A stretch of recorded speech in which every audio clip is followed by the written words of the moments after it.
안녕하십니까. H방송 뉴스포커스입니다. 지금 방송통신위원회가 지금 난리입니다. 오늘 국회 과방위 야당 소속 의원들이 아마 쳐들어가서 자료를 내놔라고 아마 굉장히 닥달을 쳤던 모양입니다. 김태규 방송통신위원장 직무대행이 국무회의에 참석하는 바람에 오전에는 자리에 없었던 것 같습니다. 지난 정권 때 추미애 법무장관이 검찰총장하고 각을 세우는 바람에 결국 윤석열 검찰총장은 국민들의 뜻을 받아 대통령이 되었습니다. 이와 비슷한 사례를 시중에서 이야기하고 있습니다. 이중숙 방송통신위원장이 전사다. MBC 기자 출신이기도 하지만은 종군 기자도 해서 바그다드에 아마 파견된 적도 있었기 때문에 이번에 직무를 정지시키고 나서 계속 각을 세우고 있는 최민희 과방위원장과의 이 싸움은 이진숙 방송통신위원장을 여자 대통령을 만드는 그런 분위기로 가는 거 아닌가 하는 것이 시중에서에서 나타나는 반응들입니다. 제 이야기가 아닙니다. 시중에서는 그렇게 이야기하는 사람들이 상당수가 있다는 것입니다. 오늘 6일 국회 과학기술정보방송통신위원회, 다시 말해서 과방위는 방통위 현장 검증에서 야당 의원들과 김태규 방송통신위원장 직무대행의 날선 공방이 있었습니다. 김태규 위원장 직무대행은 이날 오후 과방위 소속 야당 의원들이 정부 과천청사 방통위에 진행한 현장 검증 회의에 참석했습니다. 이 자리에서 김현 의원이 자료를 제출하지 말라고 지시한 거 있냐고 묻자 김태규 직무대행은 권한이 없어서 제출하지 말라고 했다며 제출할 수도 없는 자료를 굳이 왜 보겠다고 원하냐라고 답했습니다.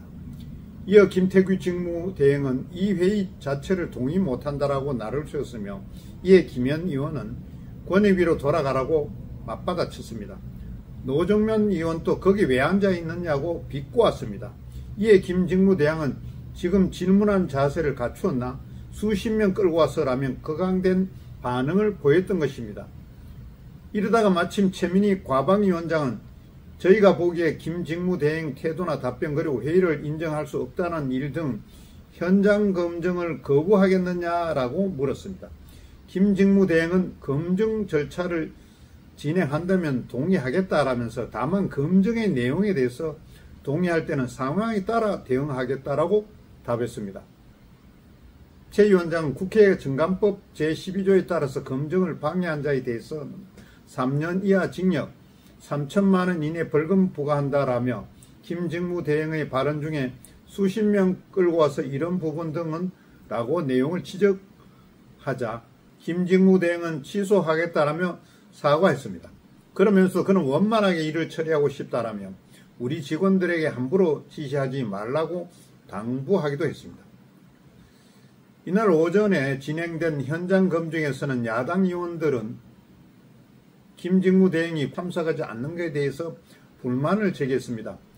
이날 오전 정부 서울청사에서 한덕수 국무총리 주재로 열린 제34회 국무회의에서 정부는 야권이 감행 처리한 방송사법에 대한 제2요구안을 의결했습니다. 또 KBS 이사 및 MBC 대주주 박문진 이사 선출 과정에서 불법성이 있다고 판단하고 선출 과정에서 작성된 투표 용지와 회의 속기록 등을 제출할 것을 요구했습니다. 그러나 방통위 측은 이사 선임이 비공개 안건이기 때문에 방통위 운영규칙상 위원회 의결을 거쳐 공개해야 한다라며 관련 자료 제출을 거부했습니다. 안 그래도 방송통신위원장을 직무정지시켜놓고 헌법재판소의 결과를 기다리는 입장에서 방송통신위원회는 기분이 별로 좋지 않은 그런 상태입니다. MBC와 KBS 이사 선임 관련, 즉 박문진 이사와 KBS 이사의 구성 멤버를 결정해놓고 바로 과방위 야당 국회의원이 자료를 제출 요구하는 데에서 김태규 직무대행은 굉장히 불편하게 생각하였던 것입니다. 방송통신위에 쳐들어와서 오늘 벌어진 방송통신위원회 소란, 이렇게 소란을 쳐서 될 문제인지 순리적으로 서로 여야가 합의하고 또 방송통신위원회와 합의를 해서 풀어가야 된다고 생각합니다. 192석의 국회의원이 있다고 해서 지금 대통령이 거부권을 발동하면은 야당이 하나도 되는 게 없지 않습니까? 아무튼 여야가 머리를 맞대고 협의하는 자세로 갔으면 좋겠습니다. 이상은 HEB 방송 뉴스 쇼스탑이었습니다. 시청해 주셔서 대단히 감사합니다.